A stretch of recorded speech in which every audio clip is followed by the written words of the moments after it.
안녕하세요. 세무통의 김인수 대표인데요. 오늘은 사업 모델 만드는 방법에 대해서 좀 말씀드리려고 영상을 준비했고요.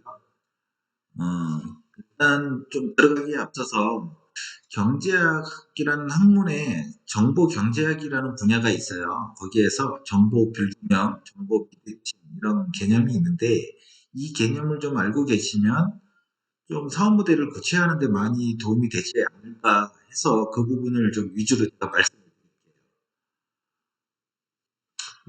사업 모델을 구상하기 전에 요 단어 많이들 들어보셨겠지만 그 통점이라는 단어가 있습니다. 통점, 페인 포인트죠.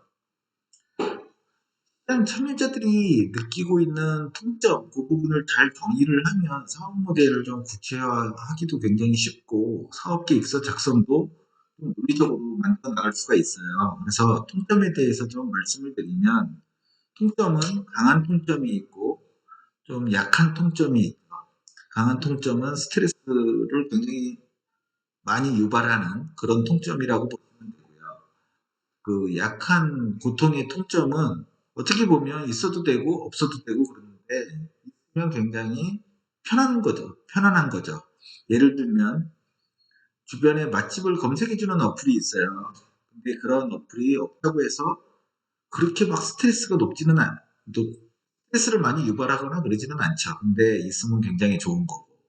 그래서 약한 고통 강도를 가진 통증이 있을 수 있고 뭐 너무나도 당연한 얘기지만 고통의 강도가 높은 경우에는 가격 책정을 좀 쉽게 할 수 있습니다. 왜냐하면 그 어떤 직원이 굉장히 단순 작업으로 굉장히 많은 시간을 소요를 해요. 근데 어떤 프로그램이 그 단순 작업을 뭐 절반이나 또는 뭐 반 이상 이렇게 줄여준다면 그런 소프트웨어를 안 살 이유는 없거든요. 그래서 어떻게 보면 통점이 굉장히 높은 강도가 센 그런 경우에는 그런 통점을 없애주는 제품 서비스를 만드실 수 있다면 높은 가격을 받을 수 있고요.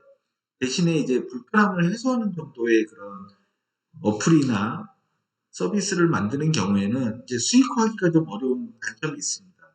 근데 그건 초기 문제고 불편함을 해소하고 어떤 정보를 제공하고 그런 앱이나 제품, 서비스를 만드는 경우에 사용자를 좀 쉽게 많이 확보할 수 있죠. 왜냐하면 이런 불편함들은 한 사람이 느끼는 게 아닐 거기 때문에요. 그래서 나중에 수익화,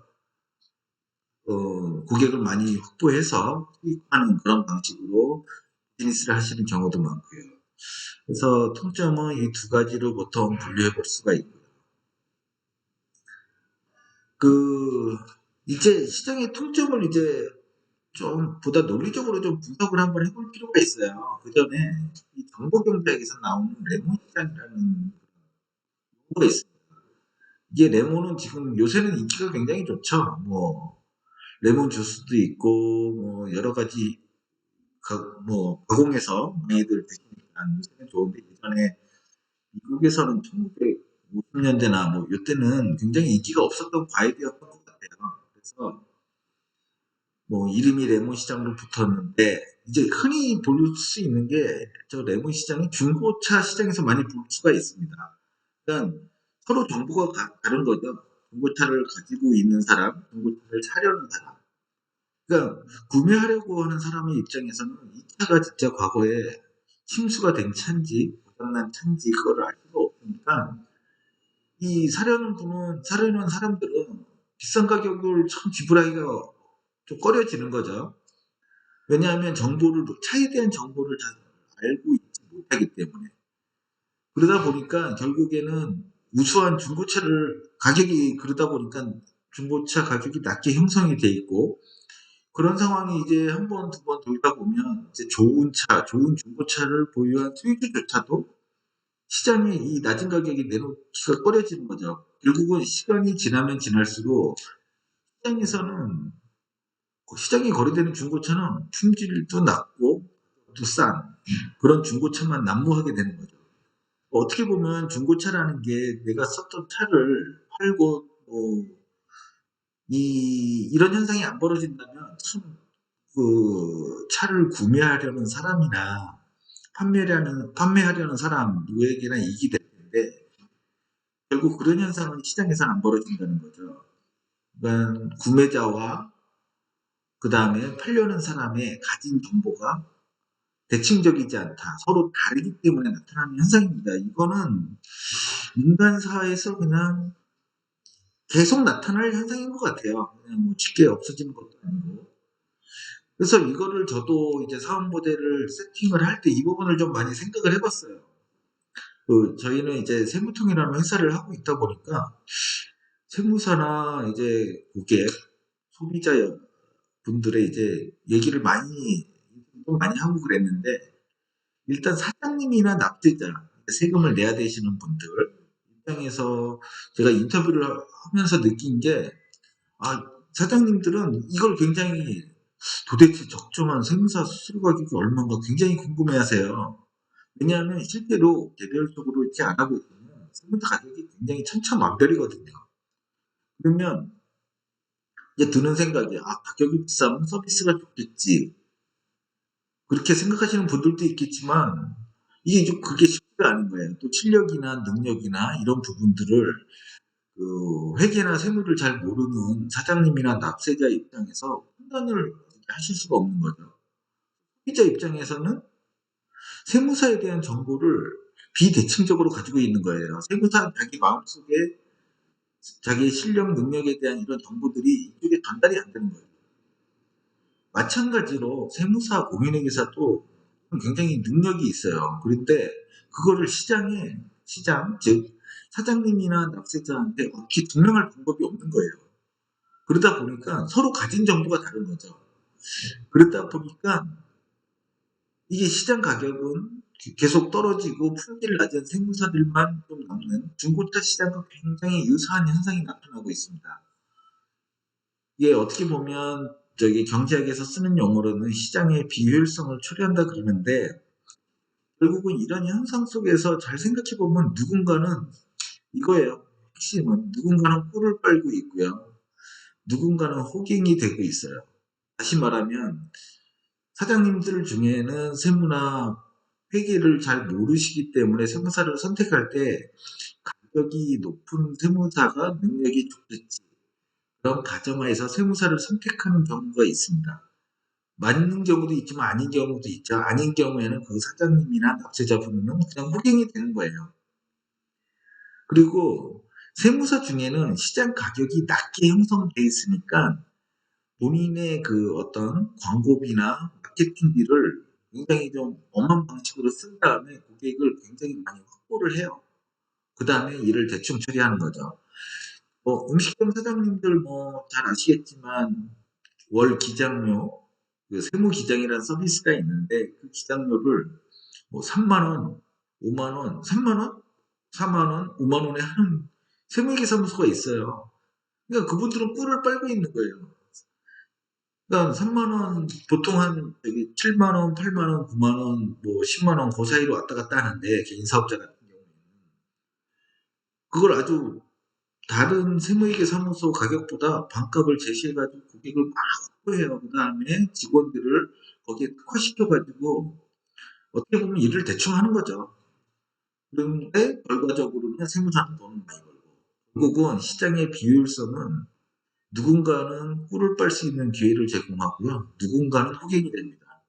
그래서 저희도 이 부분에 대해서 그래서 세무통을 만들었고요.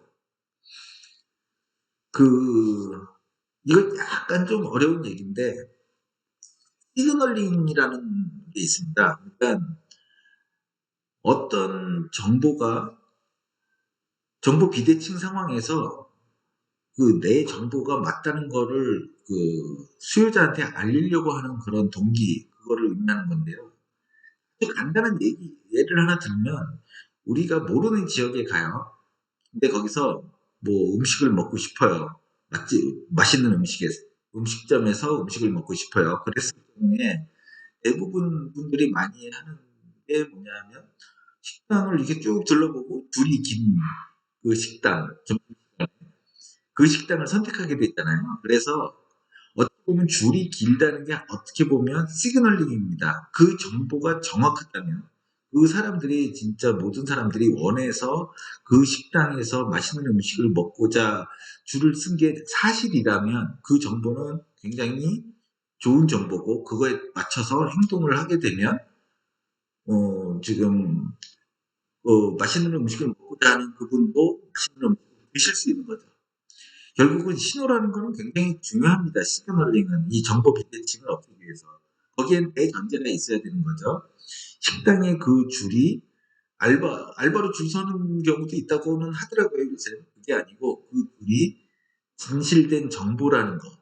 그것만 확보만 되면 그 정보를 공급할 수만 있으면 이후에 그 지역을 찾아와서 맛집을 찾아서 식사를 하고 싶은 분은 그 정보를 따라가게 되면 거의 뭐 그 실패할 확률이 적은 거죠.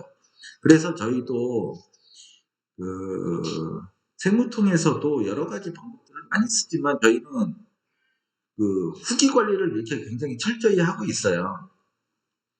후기 관리를 뭐 때로는 이제 악플도 달립니다. 이게 뭐 세무사를 만난다는 게 결국 뭐 사람을 만나는 거고 그렇기 때문에 악플도 달리고 그러는데 그런 경우에 이렇게 뭐 고객 후기를 지워달라고 하는 경우도 있는데 저희는 절대로 절대 지워준 케이스가 하나도 없습니다. 왜냐하면 이 정보가 음식점에서 맛집에서 사람들이 줄 서는 행위, 그 정보라고 저희는 생각하기 때문에 이게 그 부분에 대해서 이렇게 철저히 관리하고 있고요.